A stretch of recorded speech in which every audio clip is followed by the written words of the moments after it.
El silencio después de la llamada fue lo más ruidoso que he escuchado en mi vida. Un zumbido sordo que llenó no solo la habitación, sino cada cavidad de mi cráneo, cada espacio vacío en mi pecho donde, momentos antes, había existido un futuro. Sofía se había ido. Unas pocas palabras impersonales de un policía por teléfono y 5 años de amor, risas y planes meticulosamente trazados se habían evaporado como el aliento en un cristal helado. Estábamos a 3 semanas de nuestra boda. El traje colgaba en el armario, su vestido estaba en la boutique de su madre, pagado y esperando. Nuestra casa, la que habíamos comprado con los ahorros de ambos y que pasamos cada fin de semana durante un año renovando con nuestras propias manos, estaba casi lista. Habíamos discutido sobre el color de la pared del salón durante un mes, un debate lúdico que terminó con nosotros mezclando 2 latas de pintura para crear un tono único, un azul grisáceo que llamamos cielo de tormenta indeciso. Ahora, ese cielo se había derrumbado sobre mí. Los primeros días fueron un borrón de condolencias vacías y abrazos torpes. Sus padres, Eduardo e Isabel, y su hermano mayor, Javier, parecían estar en un estado de shock similar al mío. Nos aferramos los unos a los otros en el hospital, un grupo destrozado por una tragedia sin sentido. Lloramos juntos. O eso creía yo. La primera grieta apareció en el funeral. Mientras yo estaba de pie, paralizado por el dolor, tratando de encontrar las palabras para un elogio que nunca debería haber tenido que escribir, escuché a Javier hablar con un primo en voz baja pero audible. Al menos el seguro de vida de papá la cubría a ella, dijo. Eso ayudará con los gastos. Me helé. ¿Gastos? En medio de este abismo de pérdida, ¿su primer pensamiento era el dinero? Lo descarté como una torpe manifestación del dolor, una forma equivocada de intentar encontrar algo práctico en lo incomprensible. Fui un ingenuo. El día después del entierro, vinieron a la casa. Nuestra casa. Trajeron cajas. Vamos a empezar a recoger las cosas de Sophie, anunció Isabel, su voz desprovista de la calidez que una vez tuvo. Será demasiado doloroso para ti tener sus recuerdos por todas partes. No me pareció un gesto de amabilidad, sino una invasión. Isabel, creo que es demasiado pronto, dije, mi propia voz sonando extraña, débil. Necesito un poco de tiempo. Javier se burló, un sonido feo y cortante. ¿Tiempo? ¿Para qué? ¿Para decidir con qué te quedas? Escucha, Mateo, apreciamos que cuidaras de mi hermana, pero esto es un asunto familiar ahora. La forma en que dijo mi hermana fue como si me borrara de la ecuación, como si los 5 años que compartimos, el anillo en su dedo, la vida que construimos, no significaran nada. Fui relegado al estatus de un conocido temporal. Durante la semana siguiente, su presencia se volvió opresiva. Revisaron armarios, cajones, clasificando su vida en montones de guardar y donar sin consultarme. Toqué el brazo de Eduardo mientras sostenía un marco de fotos, una foto nuestra en la playa, riendo. Eduardo, por favor, supliqué. Esa foto significa mucho para mí. Me miró, y por primera vez vi en sus ojos no pena, sino una fría evaluación. Era nuestra hija antes de ser tu prometida, dijo, colocando la foto en la caja de guardar de ellos. Cada objeto que tocaban era una puñalada. No estaban preservando su memoria, la estaban saqueando. Estaban reclamando pedazos de ella, borrando mi existencia de su historia. La confrontación final de esta primera fase de mi nueva y horrible realidad llegó un sábado por la mañana. Entraron sin llamar, usando la llave que Sofía les había dado para emergencias. Los encontré en la cocina, Javier midiendo el espacio para la nevera con una cinta métrica. ¿Qué estáis haciendo?, pregunté, la incredulidad dando paso a una ira fría que comenzaba a derretir mi entumecimiento. Isabel se volvió hacia mí, su rostro una máscara de falsa compasión. Mateo, cariño. Hemos estado hablando. Creemos que es mejor para todos si te mudas. Este lugar tiene demasiados recuerdos dolorosos para ti. Y, francamente, necesitamos vender la casa para arreglar las finanzas de Sofía. El aire salió de mis pulmones. ¿Vender la casa? Esta es mi casa. La compramos juntos. Mi nombre está en la escritura tanto como el de ella. Javier soltó la cinta métrica sobre el mostrador con un golpe seco. Su arrogancia era un manto que llevaba con facilidad. Técnicamente, sí. Pero moralmente, esta casa fue comprada con la ayuda del dinero de la herencia que Sofía recibió de su abuela. Mi padre la ayudó con el pago inicial. Tú solo contribuiste con... bueno, lo que sea que ganes. Me quedé sin palabras. El pago inicial había sido una combinación de sus ahorros y los míos. El dinero de su abuela se había invertido, no gastado. Cada recibo de las renovaciones, desde la madera para el suelo hasta los azulejos del baño, los había pagado yo de mi cuenta, un acuerdo que hicimos porque ella cubrió más del pago inicial. Teníamos un sistema. Éramos un equipo. Ellos lo sabían. Sofía se lo había contado con orgullo. Eso no es verdad y lo sabéis, dije, mi voz temblando de rabia. Construimos esto juntos. Oh, Mateo, no seas dramático, dijo Isabel, agitando una mano despectivamente. Eres joven. Te recuperarás. Encontrarás otro lugar. Para nosotros, esto es todo lo que nos queda de ella.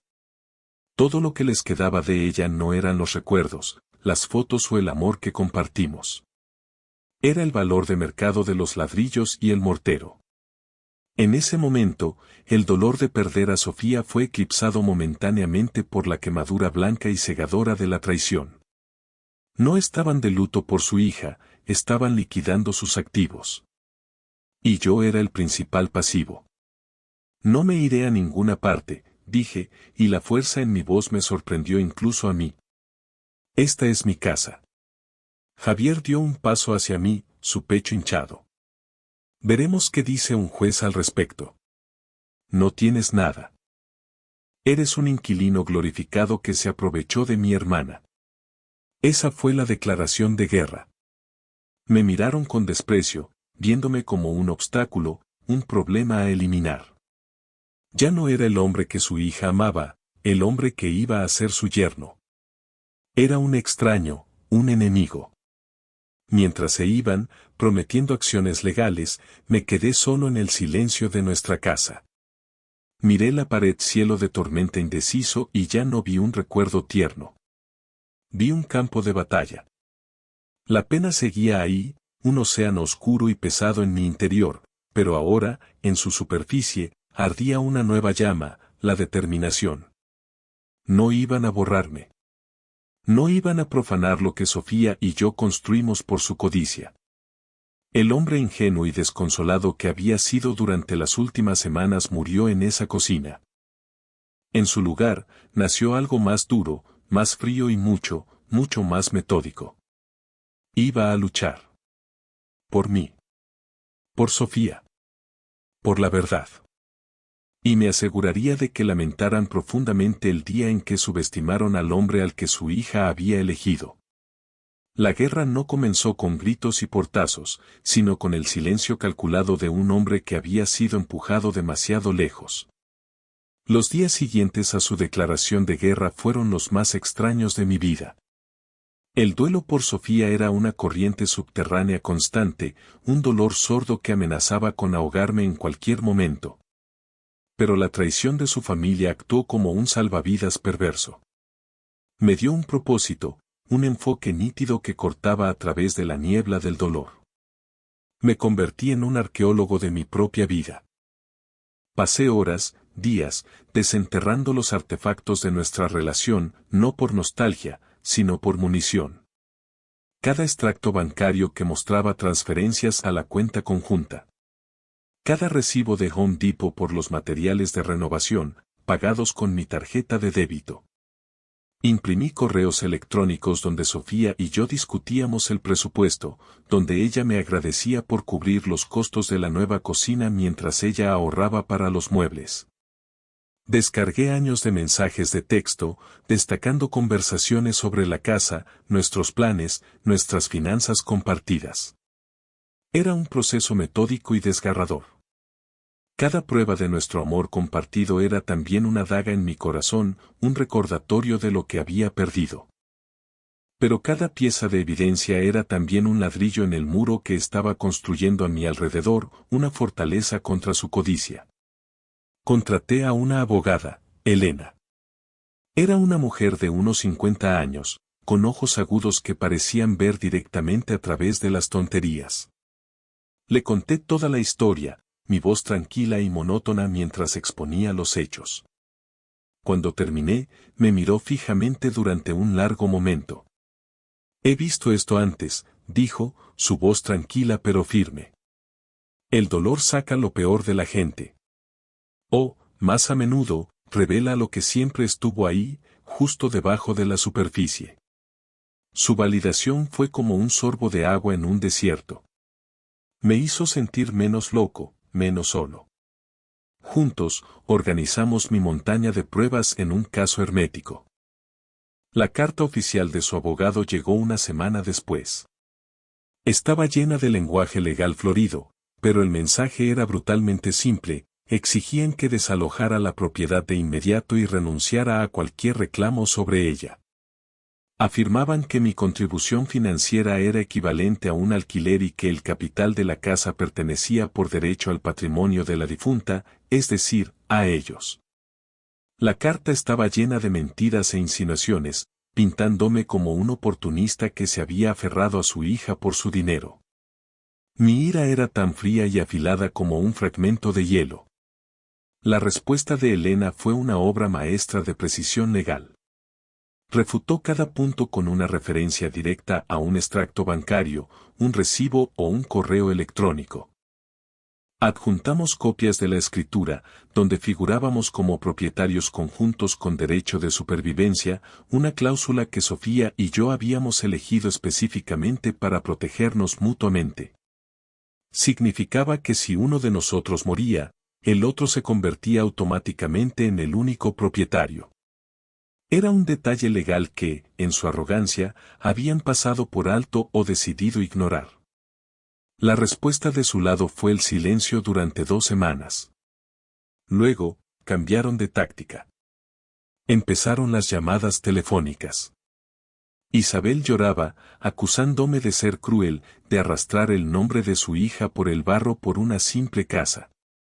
Sofía estaría tan avergonzada de ti, sollozó. Ella querría que cuidáramos de sus cosas. Querría que estuviéramos en su casa. La casa en la que planeaba vivir conmigo el resto de su vida, respondí, mi voz sin emociones. ¿Esa casa? Eduardo intentó la intimidación, hablando de sus amigos influyentes y de cómo podría hacer mi vida muy difícil. Javier recurrió a los insultos directos, dejándome mensajes de voz llamándome ladrón y parásito. No respondí. Le pasé cada mensaje a Elena. Durante este tiempo, me obligué a salir de casa. El aire se sentía viciado por el conflicto. Me uní a un grupo de apoyo para el duelo, no porque quisiera hablar, sino porque no soportaba el silencio. Fue allí donde conocí a Clara. Ella había perdido a su esposo por una enfermedad un año antes. Era tranquila, observadora y tenía una tristeza en los ojos que reconocí porque la veía en mi propio reflejo cada mañana. No hablamos mucho al principio, solo sentimientos de reconocimiento. Pero una noche, después de una sesión particularmente difícil, me encontró afuera, mirando a la nada. ¿Estás bien?, preguntó suavemente. No, respondí honestamente. Y por alguna razón, se lo conté todo. La pérdida de Sofía, la casa, la traición de su familia. Escuchó sin interrumpir, su mirada llena de una empatía que no había sentido en meses. Lo que te están haciendo no es por dolor, dijo cuando terminé. Es por control. Perdieron el control cuando ella murió, y ahora están tratando de recuperarlo tomándote lo que era de ella. Lo que era de ustedes. Se convirtió en mi aliada silenciosa. A veces nos sentábamos en un parque, sin hablar durante largos periodos, simplemente compartiendo la carga del silencio. Ella no intentó reemplazar a Sofía. No intentó arreglarme. Simplemente estuvo allí, un faro de normalidad en mi mar de caos. Mientras tanto, la batalla legal se intensificaba. El abogado de la familia, al darse cuenta de que la cláusula de supervivencia en la escritura era un obstáculo insuperable, cambió de nuevo de estrategia. Presentaron una nueva demanda, esta vez argumentando que yo había ejercido una influencia indebida sobre Sofía para que me incluyera en la escritura. Afirmaban que ella no estaba en su sano juicio, que la había manipulado. Fue el insulto definitivo. No solo intentaban robarme mi casa, sino que ahora estaban profanando la memoria de Sofía, pintándola como una mujer débil y fácilmente manipulable, algo que ella nunca fue. Era una mujer fuerte, inteligente y ferozmente independiente. Esa fue la gota que colmó el vaso. Quiero terminar con esto, Elena, le dije por teléfono, mi voz dura. Ya no se trata de la casa. Se trata de justicia para ella. Elena hizo una pausa. Hay una manera. La mediación. Es menos formal que un juicio, pero podemos conseguir que un mediador neutral emita una recomendación. Si presentamos nuestro caso de manera abrumadora, es posible que se retiren para evitar la humillación de un tribunal. Hagámoslo, dije sin dudarlo. Pero tenía un plan propio. Recordé algo, un detalle que había olvidado en el torbellino de dolor y papeleo. Algo que Sofía había hecho unas semanas antes del accidente. Fui al estudio, a su escritorio. Rebusqué en sus cajones, moviendo cuadernos y bolígrafos. Y allí, en el fondo de un cajón, debajo de una pila de viejas tarjetas de cumpleaños, lo encontré. Un pequeño disco duro externo. Lo conecté a mi portátil con manos temblorosas. Contenía copias de seguridad de su ordenador.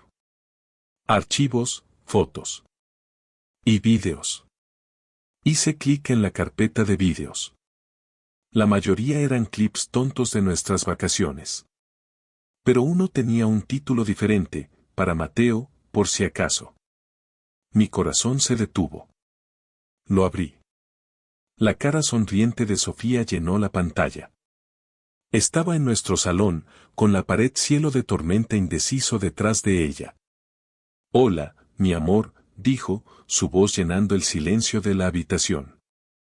Estoy haciendo esto porque mi madre me ha estado volviendo loca con la planificación de la boda y los testamentos y todas esas cosas de adultos. Así que pensé en dejar las cosas claras, por si acaso. Esta casa, nuestro hogar, es tanto tuya como mía. Eres mi compañero en todo. Y si algo me pasara, quiero que te quedes aquí. Quiero que vivas una vida larga y feliz, incluso si no es conmigo. No dejes que nadie, ni siquiera mi propia familia, te diga lo contrario. Siguió hablando durante unos minutos, sobre nuestro futuro, sobre lo mucho que me amaba. Cuando el video terminó, yo estaba llorando, pero no eran lágrimas de tristeza. Eran lágrimas de alivio, de amor y de una furia justiciera. Tenía mi arma secreta. La mediación estaba programada para la semana siguiente. Dejé el disco duro en mi caja fuerte. No le dije nada a Elena al respecto. Esto era algo que tenía que hacer yo mismo. La batalla estaba a punto de llegar a su fin, y yo iba a ser quien diera el golpe final. No por venganza, sino por honor. Por ella. La sala de mediación era estéril y sin alma, un purgatorio beige diseñado para despojar a las emociones de su color. Eduardo, Isabel y Javier se sentaron en un lado de la larga mesa de conferencias, sus rostros tensos y agrios. Su abogado, un hombre pulcro con un traje caro, barajaba papeles con aire de aburrimiento profesional. Yo me senté frente a ellos, con Elena a mi lado. Estaba tranquilo.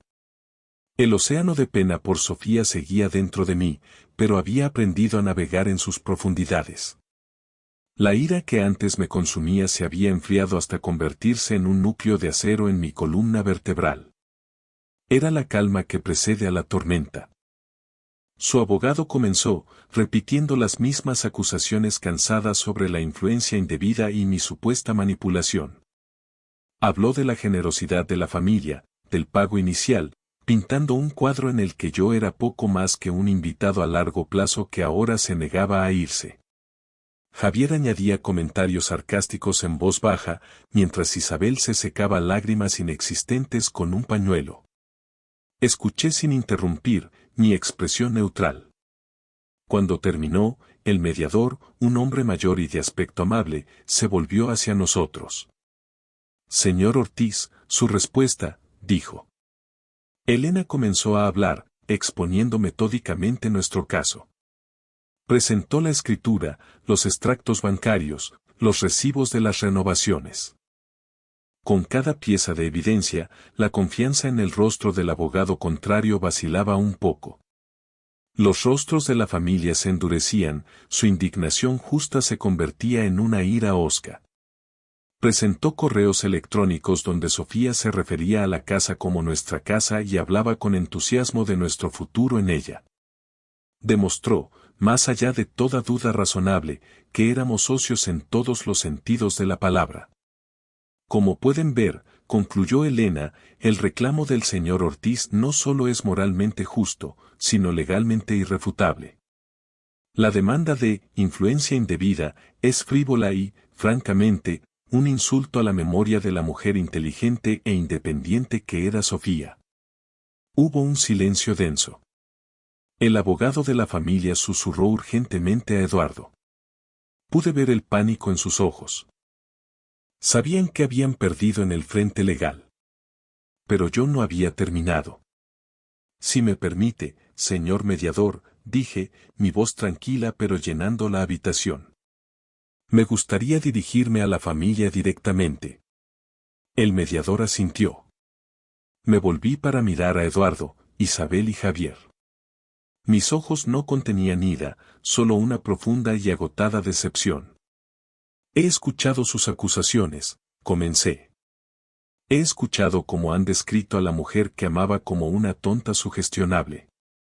He escuchado cómo han intentado borrar 5 años de mi vida y profanar nuestra relación por esto. Hice un gesto hacia los papeles sobre la mesa. Por dinero. ¿Cómo te atreves, Siseo Isabel?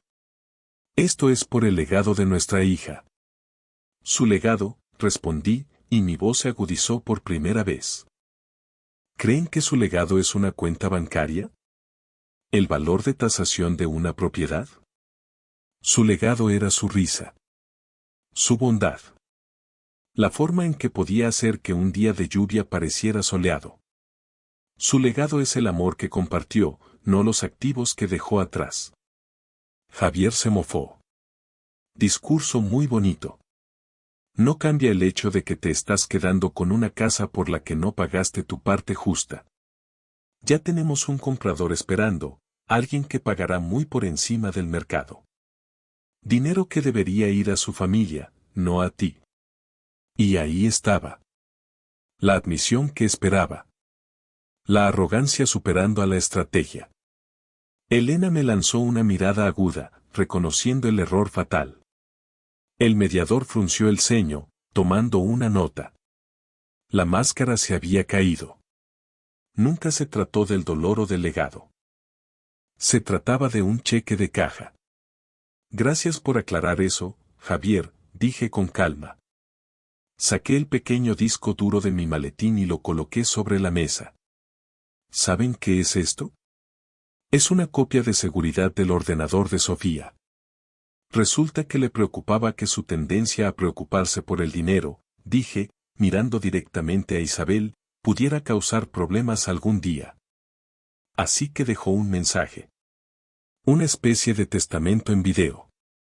El color desapareció de sus rostros. Su abogado se inclinó hacia adelante. ¿Qué es esto? Cualquier material debe ser presentado a través de los canales adecuados. Consideren esto un canal adecuado, dije, conectando el disco a mi portátil y girando la pantalla para que todos la vieran. Pulsé play. La cara sonriente y vibrante de Sofía llenó la pantalla, su voz llenó el silencio sepulcral. Hola, mi amor. Mientras el video se reproducía, observé a la familia. Isabel se llevó una mano a la boca, sus ojos fijos en la imagen de su hija. Eduardo parecía haberse encogido, su postura de hombre influyente desinflada. Javier miraba la pantalla con una mezcla de horror y furia impotente. La voz de Sofía, clara y llena de amor, desmanteló cada una de sus mentiras. No dejes que nadie, ni siquiera mi propia familia, te diga lo contrario. Cuando el video terminó, nadie habló. El único sonido era el suave zumbido del proyector del portátil. El abogado de la familia se recostó en su silla, completamente derrotado.